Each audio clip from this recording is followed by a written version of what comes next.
ಬೆಂಗಳೂರಿನ ಜನಗಳ ಬಹಳ ವರ್ಷಗಳ ಒತ್ತಾಯ, ಮತ್ತೊಂದು ಕಡೆ ಸುಪ್ರೀಂ ಕೋರ್ಟ್ನ ಆದೇಶ, ಇವೆರಡರ ಹಿನ್ನೆಲೆಯಲ್ಲಿ ಬೆಂಗಳೂರಿನ ಕೆಲವು ರಸ್ತೆಗಳಲ್ಲಿ ಪಾದಾಚಾರಿ ಮಾರ್ಗ ಫುಟ್ಪಾತ್ಗಳಲ್ಲಿ ಒತ್ತುವರಿಗಳನ್ನ ತೆರವು ಮಾಡತಕ್ಕಂತ ಕಾರ್ಯಾಚರಣೆ ಆರಂಭ ಆಗಿದೆ. ಬೆಂಗಳೂರು ಚೆನ್ನಾಗಿರಬೇಕು, ಇಲ್ಲಿ ವಾಸ ಮಾಡೋ ಜನಗಳಿಗೆ ಅಗತ್ಯ ಸೌಕರ್ಯಗಳಾದರೂ ಸಿಗಬೇಕು ಅಂತ ಹೇಳಿದ್ರೆ ಅದರಲ್ಲಿ ಒಂದು ಪಾದಾಚಾರಿ ಮಾರ್ಗ ಫುಟ್ಪಾತ್ಗಳಲ್ಲಿ ಓಡಾಡೋಕೆ ಆಗುವಂತಹದ್ದು. ಎಲ್ಲಾ ರಸ್ತೆಗಳಲ್ಲಿ ಮಾಡಕ್ಕಾಗದೇ ಇದ್ರೂ ಕೆಲವು ಹೆಚ್ಚು ಜನ ಓಡಾಡೋ ಕಡೆ ಆದ್ರೂ ಮಾಡಬೇಕಾಗಿರೋದು ಸರ್ಕಾರದ ಕರ್ತವ್ಯ ಮತ್ತು ಜನಗಳ ಬೇಡಿಕೆನೂ ಸಹ.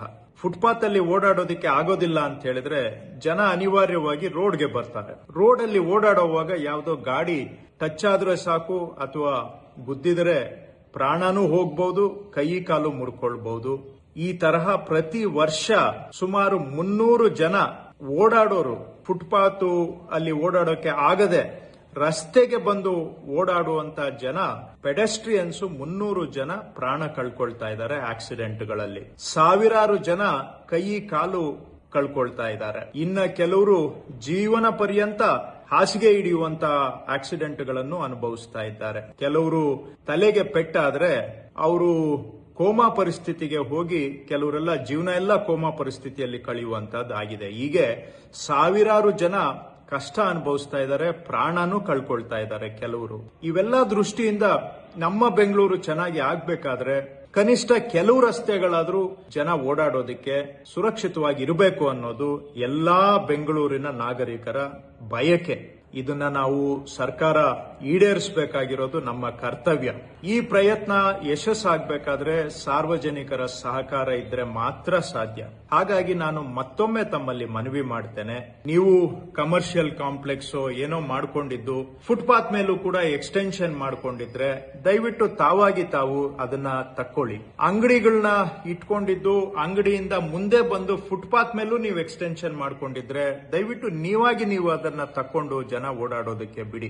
ಅಥವಾ ಫುಟ್ಪಾತ್ ಅಲ್ಲಿ ನೀವು ವ್ಯಾಪಾರ ಮಾಡ್ತಾ ಇದ್ರೆ ಮೇನ್ ರೋಡ್ಗಳು ಬಿಟ್ಟು ಬೇರೆ ರೋಡ್ಗೆ ಸ್ಥಳಾಂತರ ಮಾಡಿ ನೀವು ಅಲ್ಲಿ ವ್ಯಾಪಾರ ಮಾಡಿಕೊಂಡು ಜೀವನ ಮಾಡಿ. ನಾವು ಯಾರ ಜೀವನಕ್ಕೂ ಕೂಡ ತೊಂದರೆ ಮಾಡುವ ಉದ್ದೇಶ ಇಲ್ಲ. ಆದ್ರೆ ಜನ ಓಡಾಡೋದಕ್ಕೆ ಆಗದೆ ಪ್ರಾಣ ಕಳ್ಕೊಳ್ತಾ ಇದ್ರೆ ಅದನ್ನ ನೋಡ್ಕೊಂಡು ಸುಮ್ಮನೆ ಇರೋದಕ್ಕೂ ಕೂಡ ಸರ್ಕಾರಕ್ಕೆ ಸಾಧ್ಯ ಆಗೋದಿಲ್ಲ. ಹಾಗಾಗಿ ನೀವು ವ್ಯಾಪಾರ ಮಾಡ್ತಾ ಇದ್ದೀರಾ ಫುಟ್ಪಾತ್ ಮೇಲೆ ಅಂತ ಹೇಳಿದ್ರೆ ನಾವು ಕ್ಲಿಯರ್ ಮಾಡ್ತಾ ಇರೋದು ಬರೀ 20% ರಸ್ತೆಗಳು. ಇನ್ನೂ 80% ರಸ್ತೆ ಇದೆ, ಅಲ್ಲಿ ತಾವು ವ್ಯಾಪಾರ ಮಾಡ್ಕೊಂಡು ಜೀವನ ಮಾಡಬಹುದು. ಎಲ್ಲಿ ಜನ ಹೆಚ್ಚಿನ ಸಂಖ್ಯೆಯಲ್ಲಿ ಓಡಾಡ್ತಾರೆ ಅಲ್ಲೇ ನೀವು ಅಡ್ಡ ಮಾಡಬೇಕು ಅಂತ ಹೇಳಿದ್ರೆ ಇದು ಸಾರ್ವಜನಿಕರ ಮೂಲಭೂತ ಹಕ್ಕು ಅಂತ ಸುಪ್ರೀಂ ಕೋರ್ಟ್ ಹೇಳಿದೆ, ಫಂಡಮೆಂಟಲ್ ರೈಟ್ ಅಂತ. ಆ ಫಂಡಮೆಂಟಲ್ ರೈಟ್ ಅನ್ನ ನೀವು ವೈಲೇಟ್ ಮಾಡಕ್ಕಾಗಲ್ಲ, ನಾನು ವೈಲೇಟ್ ಮಾಡಕ್ಕಾಗೋದಿಲ್ಲ. ಅದನ್ನ ಗೌರವಿಸಬೇಕಾಗುತ್ತೆ ನಾವೆಲ್ಲರೂ ಕೂಡ. ಹಾಗಾಗಿ ಇದು ಬೆಂಗಳೂರು ಚೆನ್ನಾಗಿರ್ಬೇಕು ಅಂತ, ಬೆಂಗಳೂರು ಸುಧಾರಣೆ ಆಗಬೇಕು ಅಂತ ನಾವು ಮಾಡ್ತಾ ಇರುವಂತಹ ಪ್ರಯತ್ನ. ಈ ಪ್ರಯತ್ನ ನೀವು ಸಹ ಕೈ ಜೋಡಿಸಬೇಕು, ಸಹಕಾರ ಕೊಡಬೇಕು. ನಾವು ಕೂಡಿ ಪ್ರಯತ್ನ ಮಾಡಿದ್ರೆ ಮಾತ್ರ ಬೆಂಗಳೂರಿನ ಸುಧಾರಣೆ ಸಾಧ್ಯ. ಧನ್ಯವಾದ.